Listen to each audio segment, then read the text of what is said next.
দেখা গৈছে যে আপোনালোকে এই ৰেলী সম্বোধন কৰি আছে, এইটো কি ক'ব এই সন্দৰ্ভত? বিশেষকৈ আজি মাননীয় মুখ্যমন্ত্ৰী ডক্টৰ হিমন্ত বিশ্ব শৰ্মা মহোদয়ৰ নেতৃত্বত যে ইভিকশ্যন কাৰ্যসূচী চলি আছে, এইটোৰ পূৰ্ণ সমৰ্থন গোটেই অসমৰ ৰাইজৰ খুব ভাল পাইছে।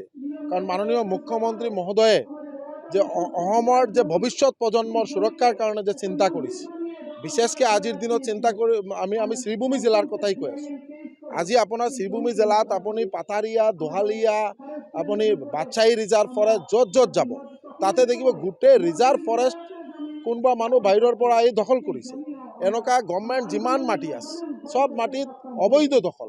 তাৰ কাৰণে উচ্ছেদ যেটো চলি আছে এইটো আৰু তীব্ৰতৰ হ'ব লাগে, গোটেই অসমত উচ্ছেদটো তীব্ৰতৰ হ'ব লাগে। কাৰণ আপোনালোকে দেখিছে গোটেই শ্ৰীভূমি জিলা বা আপোনাৰ বৰাক উপত্যকা বা গোটেই অসমৰ ৰাইজ ওলাই আহিছে। ৰাইজে ভাল পাইছে এইটো যে মাননীয় মুখ্যমন্ত্ৰী মহোদয়ৰ যে উদ্যোগ যে ভৱিষ্যত প্ৰজন্মৰ সুৰক্ষা, এই আমাৰ ভৱিষ্যত প্ৰজন্ম যাতে শ বছৰ সুৰক্ষিত থাকে তাৰ কাৰণে এই উদ্যোগ হাতত লোৱা হৈছে। আজি বিশেষকৈ আমি এটা বস্তু ক'ব পাৰোঁ যে বিৰোধী দলবিলাকে এটা কথা কৈ আছে যে তেওঁলোকে ব্ৰহ্মপুত্ৰৰ গৰাখহনীয়াৰ কাৰণে মানে তাতে আহি ঘৰ বনাইছে। কিন্তু আমাৰ কথা এটা কমিউনিটিৰ মানুহে ইয়াতে ঘৰ বনাব, আৰু বাকী আমাৰ ধেমাজিৰ পৰা লখিমপুৰ, গোলাঘাট তাতে যে গৰাখহনীয়া হৈ আছে তাতেতো কোনো এনেকুৱা দেখা নাই। তাতেই গম পোৱা যায় তেওঁলোকে ডেমোগ্ৰাফিও চেঞ্জ কৰাৰ কাৰণে এটা বেলেগ পন্থা হাতত লৈছে। আজি আপোনালোকে দেখিব গোটেই আমাৰ শ্ৰীভূমি জিলাৰ পৰা লখিমপুৰ তাতে যাই ঘৰ বনাইছে, তাতে যাই মাটি দখল কৰিছে। কিমান ডাঙৰ কথা! এই কাৰণে পূৰা ইনভেষ্টিগেশ্যন হ'ব লাগে। আৰু এই যিটো আমাৰ এভিকশ্যন প্ৰচেছ এইটো কালি গোৱালপাৰাৰ পিছত লাহে লাহে প্ৰত্যেকটা এলেকাত বৰাক উপত্যকাত বিশেষকৈ ফৰেষ্ট এৰিয়া হওক বা গভৰ্ণমেণ্ট এৰিয়া যিমান মাটি আছে তাতে ইভিকশ্যন চলাই যাতে মাটিবোৰ গভৰ্ণমেণ্টৰ হাতত থাকে তাৰ ব্যৱস্থা ল'ব লাগে। আৰু মুখ্যমন্ত্ৰী মহোদয়ে যি পদক্ষেপ লৈছে এইটো এটা ডাঙৰ সিদ্ধান্ত। আমৰা সকলে মুখ্যমন্ত্ৰীৰ লগত আছোঁ, আৰু এই সমদলৰ মূল উদ্দেশ্যটো হৈছে এইটো যে মুখ্যমন্ত্ৰীৰ লগত গোটেই অসমৰ ৰাইজ ওলাই আহিছে আৰু এই ইভিকশ্যনটো খুব ভাল পাইছে আৰু এইটো চলি থাকিব লাগে। তেওঁলোকৰ সকলোৰ এইটো আগ্ৰহ আছে।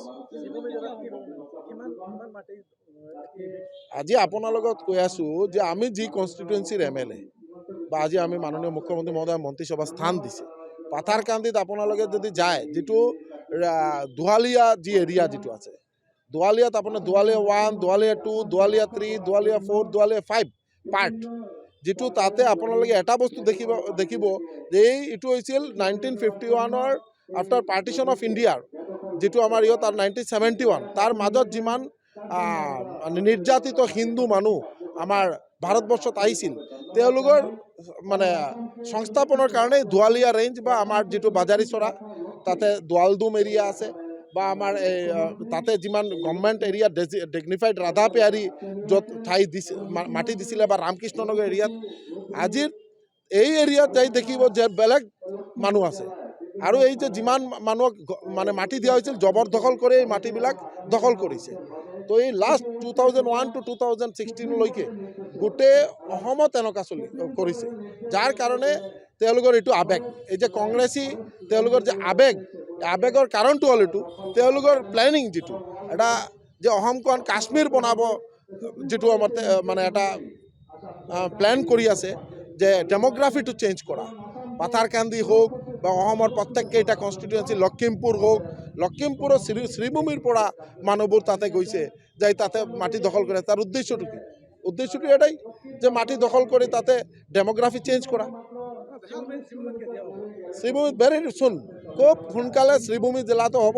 গোটেই বৰাক উপত্যকাৰ য'ত মানে অবৈধ দখলকাৰী আছে তেওঁলোকে উৎখাত কৰাব। তাতে কোনো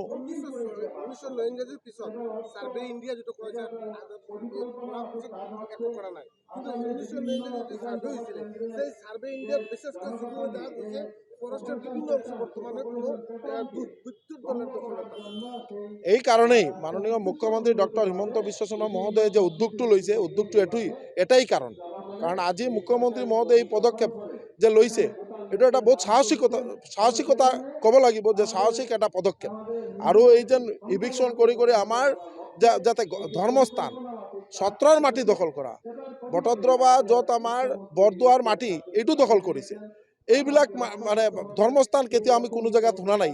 ধৰ্মস্থান দখল কৰা, গভৰ্ণমেণ্টৰ যিমান খাছ মাটি আছে এইটো দখল কৰা, ফৰেষ্ট এৰিয়া দখল কৰা, এইটো এটা প্ল্যান মাফিক কাম চলি আছে। এই প্ল্যানটো যাতে তীব্ৰভাৱে মানে আমৰা প্ৰতিহত কেনেকুৱা কৰা যায় এইটো কাৰণে মাননীয় মুখ্যমন্ত্ৰী মহোদয় পদক্ষেপ চলাইছে। যিকোনো খবৰৰ বাবে যোগাযোগ কৰক 7099017330 লগতে 7099017110 নম্বৰত।